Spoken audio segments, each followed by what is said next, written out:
Good day, BSE English 3A and 3B. For today, we will not have the usual Gmeet session, but we will try a different platform. We will try to navigate this edu puzzle, and I hope that you can navigate it easily. And just a reminder that every now and then I will ask you to pause for a while and try to take note and try to answer some of the activities that I have for this video. Okay. So, um for today we will try to synthesize what we have learned for the last couple of sessions. We will try to bring them, put them all together and try to develop our own effective writing style.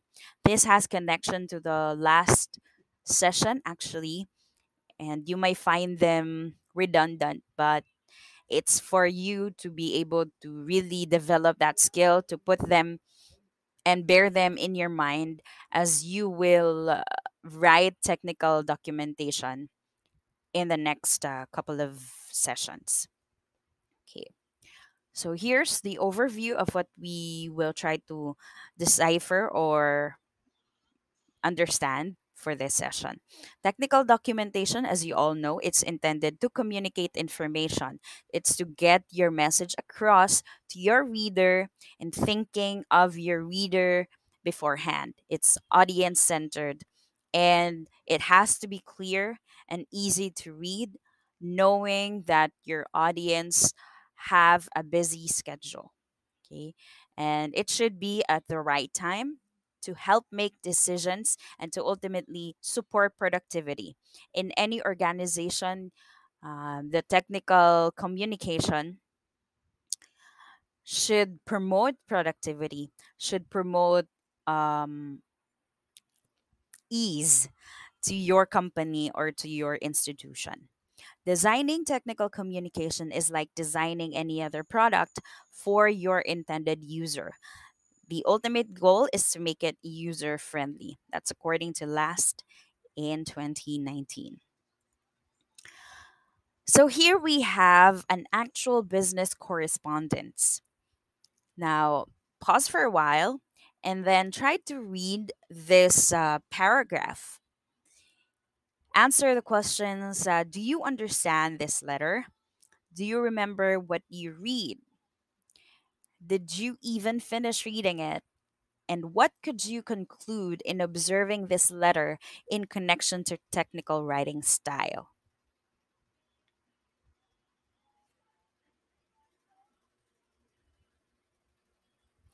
Okay, so I hope you're done answering those. Here's another challenge for you. Change these long words to short words to achieve conciseness, which is an important quality of a good technical document.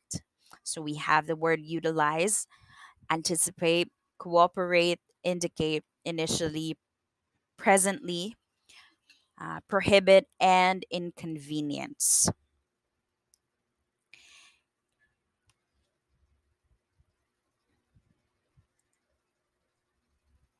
Okay. So now we will try to understand the seven C's of good or effective writing style in connection to, of course, technical writing. For the first one, for this session, we will try again to understand language proficiency. The first C is to make your documents clear.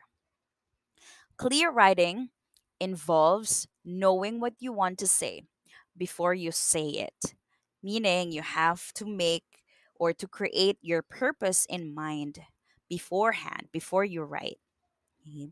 Because often a lack of clarity comes from unclear thinking or poor planning. So in writing, you all know that you have to draft, you have to write, you have to rewrite, or you have to edit, you have to proofread and then rewrite. That's also important and very significant in producing a technical document. Okay. However, a lot of writers skip to those process, okay, to that process. They skip it. That's why most of their work are unclear and somehow confusing. And of course, ultimately, it will annoy your readers. Clear writing conveys the purpose of the document immediately to the reader. It matches vocabulary to the audience. Um, Later on, we will try to understand who your audiences are, avoiding jargon, okay, avoiding, of course, slang. That's a big no no for technical documentation, and unnecessary technical or obscure language, while at the same time being precise.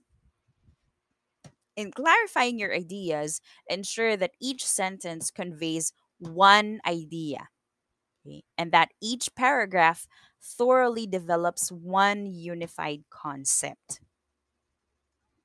Okay, so it has to be clear. Now, for example, when a student answers reporters' questions, four W's and one H, he or she has filled a page with words, right?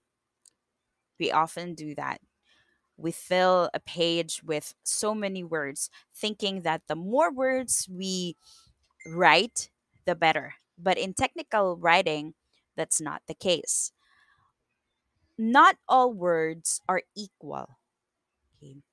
Words like some, several, many, few, frequently, often, those those pronouns, and adjectives, okay, mm, substantial or recently, will take up space on the page, but they could convey an impression because they have connotative meaning. Okay, so for example, um, if a memo is sent to employees which states that the company has lost a substantial amount of business, these employees will not acquire the same knowledge. They will not have a unified understanding on that memo. Okay. One might assume that a substantial loss equals, say, $300, whereas some employees will conclude or assume that a substantial loss equals, say, 5 employees. Okay, so in each case, the employees are guessing, and that is not the goal of a successful technical writing. Okay, so clarity is also achieved through specifying. Okay, be specific in your work. Okay, so clear writing. That's the first C. Now, the second C is to make your writing coherent. Coherent writing ensures that the reader can easily follow your ideas and your train of thought. Meaning to say, your ideas has a smooth flowing, um, is smooth flowing. Okay, and your train of thought doesn't confuse, or your train of thought is not all over the place. Okay, one idea should lead logically into the next through the use, of course, of transitional words and phrases. But there are transitional words which are long. So try to use the shorter versions, okay, to make it, concise. And later on we will talk about that.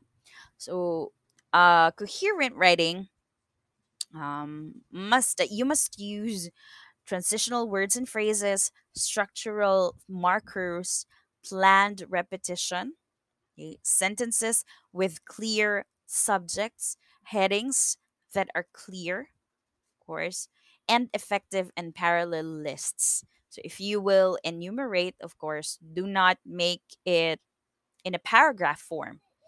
You may make use of bullets. That would also make the train of thought um, easy flowing, okay, smooth flowing. Writing that lacks coherence often sounds choppy, and ideas seem disconnected or incomplete. We don't want that in any technical documentation. Coherently connecting ideas is like building bridges between islands of thought so the reader can easily move from one idea to the next. And then the next C is being concise. Concise writing uses the least words possible to convey the most meaning while still maintaining clarity. So you have to make sure that you have a great span of vocabulary. Try to expose yourself to different or the synonymous words of those long terms. Okay. Avoid unnecessary padding, awkward phrasing, overuse of to be forms, long preposition strings, vagueness, unnecessary repetition, and redundancy. Use active verbs as much as possible, okay, and take the time to choose a single word rather than a long phrase or cliched expression. So we think that the more words, yeah, just like what I said, the more words, the better. But in technical documentation, less is more. So think of your word count like a budget. Be cost effective by making sure every word you choose does effective work for you. So you really have to plan and you choose the right words for your message or your idea. Cut a word, save a buck. As William Zinzer asserts, the secret of good writing is to strip every sentence to its cleanest components. The next C is being concrete. Okay. So concrete writing involves using specific, precise language. That's what I have been telling. To paint a picture for your readers so that they can more easily understand your ideas. If you have to explain an abstract concept or ideas, try to use examples, analogies, and precise language to illustrate it. And we have learned the dominant patterns for technical writing, this definition, right? So we can make use of that simple process of definition, and making use of genus and species, genus, and differentia. Okay. Use measurable descriptors whenever possible. Avoid vague terms like big or good. If we say there's a large amount of money, ask yourself how much is that large amount of money? Make make it more specific, brief and specific. Try to get your readers to see your ideas by using specific terms and descriptions. Here's another example. What's the perfect length of a resume? 1 page. Okay, 1 page is the perfect length of a resume. Okay, so why? Because these HR managers don't have a lot of time and they have a lot of employees or applicants for that matter. So if you have like a very long 3 page resumes with a lot of words, they perhaps they could, skip your applications because this is not a reflection of a good technical communication. So one resume with the proper and the complete information is a big yes for applications. Okay. The next one is correct. Correct writing uses standard English punctuation, sentence structure, usage, and grammar. We have learned that um, written communication it's stricter for written communication. because um, your readers can see your ungrammatical sentences, your improper use of punctuations or lack thereof. So you have to make it the point that you reread your work, proofread your work, edit your work. Okay, and it would also reflect or give you a bad impression. Okay? If you send that ungrammatical document. Okay. Being correct also means providing accurate information as well as using the right document type and form for the task.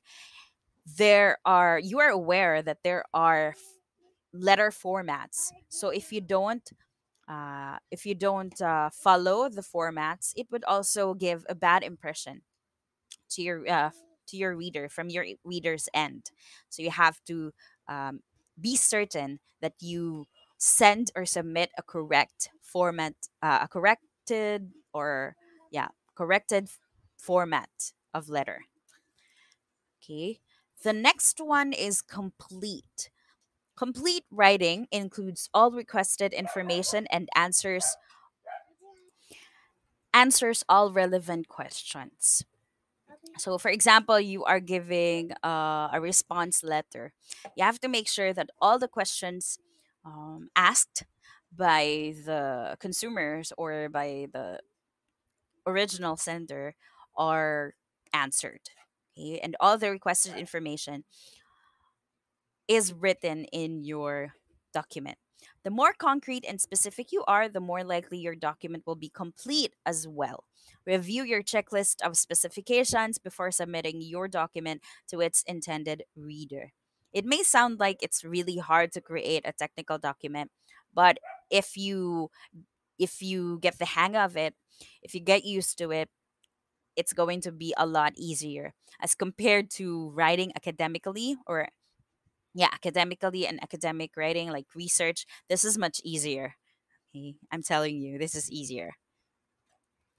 And the last C, the last but not the least, you have to be courteous. Courteous writing entails designing a reader friendly, easy to read document, using tactful language and appropriate modes of addressing the audience.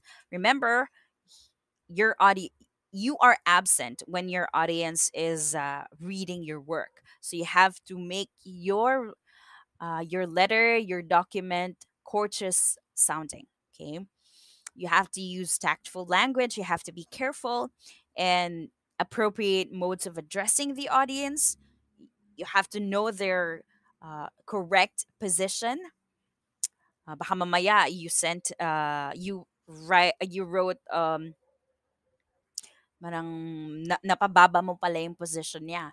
For example, in the academe, you have to be cautious to write the correct position. Sometimes the heads, or for example, head teacher 3 na pala siya, but you wrote head teacher 2, and you overlooked that part. That's crucial because your audience or your reader will get offended o baka yung request mo hindi nila mabigay just because of that small mistake. So you have to be courteous and read your work. Avoid potentially offensive terminology, usage, and tone. As we have discussed in an early section, without courtesy, you cannot be constructive. Okay? So yeah. As a generalization, these are the 7 C's for a good and effective technical documentation. Clear, you have to plan ahead, you have to know your purpose and convey your ideas in a unified manner. You have to be second coherent, organize your thoughts in a logical structured progression, make use of transitional language but use the shorter versions, of course. The third C is to be concise. You budget your words wisely. Ensure your writing contains only what's necessary and not what's so outlier. Parang all of a sudden you're writing a different topic na pala and it's not necessary anymore. Okay, the fourth one is to be concrete.